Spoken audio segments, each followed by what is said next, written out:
అల్లూరి సీతారామరాజు జిల్లా చింతూరు ఏజెన్సీలో ఎడతెరిపి లేకుండా వర్షాలు పడుతున్నాయి. చింతూరు వద్ద శబరి నది, సోకిలేరు, చీకటి వాగులు ఉధృతంగా ప్రవహిస్తున్నాయి. కుయిగూరు వద్ద జాతీయ రహదారి 326పై వరద నీరు ప్రవహిస్తోంది. దీంతో ఆంధ్ర, ఒడిశా రాష్ట్రాల మధ్య రవాణా వ్యవస్థ స్తంభించిపోయింది. సుమారు 2 కిలోమీటర్ల మేర భారీగా వాహనాలు నిలిచిపోయాయి. వరదల కారణంగా దాదాపు 45 గిరిజన గ్రామాలకు మండల కేంద్రాల నుంచి రాకపోకలు నిలిచిపోయాయి. గిరిజనులు సరుకుల కోసం పడవలపై ప్రయాణాలు సాగిస్తున్నారు.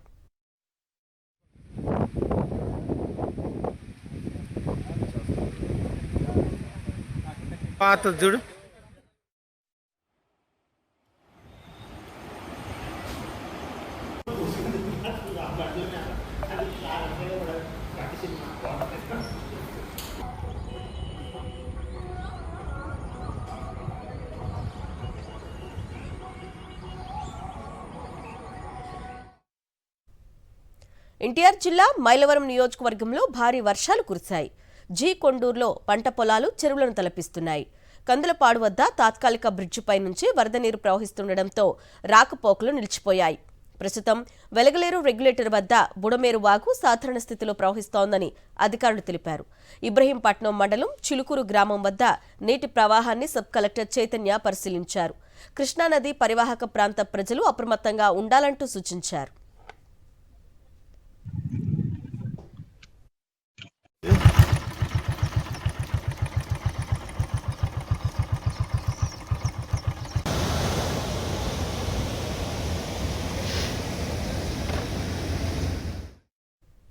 ఎన్టీఆర్ జిల్లా గంపలగూడెంలోని కట్టలేరు వాగుకు వరద పోటెత్తింది.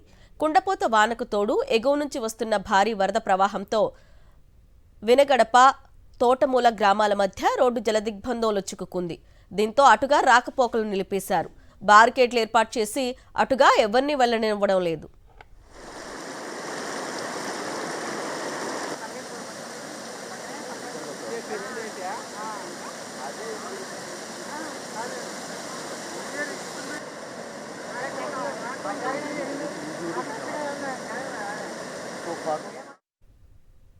శ్రీశైలం జలాశయం దగ్గర కొండ చర్యలు విరిగిపడ్డాయి. ఆ సమయంలో వాహనాలు రాకపోవడంతో పెను ప్రమాదం తప్పింది. వాహనాల రాకపోకలకు తీవ్ర అంతరాయం ఏర్పడింది. 2 రోజులుగా కురుస్తున్న వర్షాలకు కొండ చర్యలు విరిగిపడుతుండటంతో వాహనదారులు ఆందోళన వ్యక్తం చేస్తున్నారు.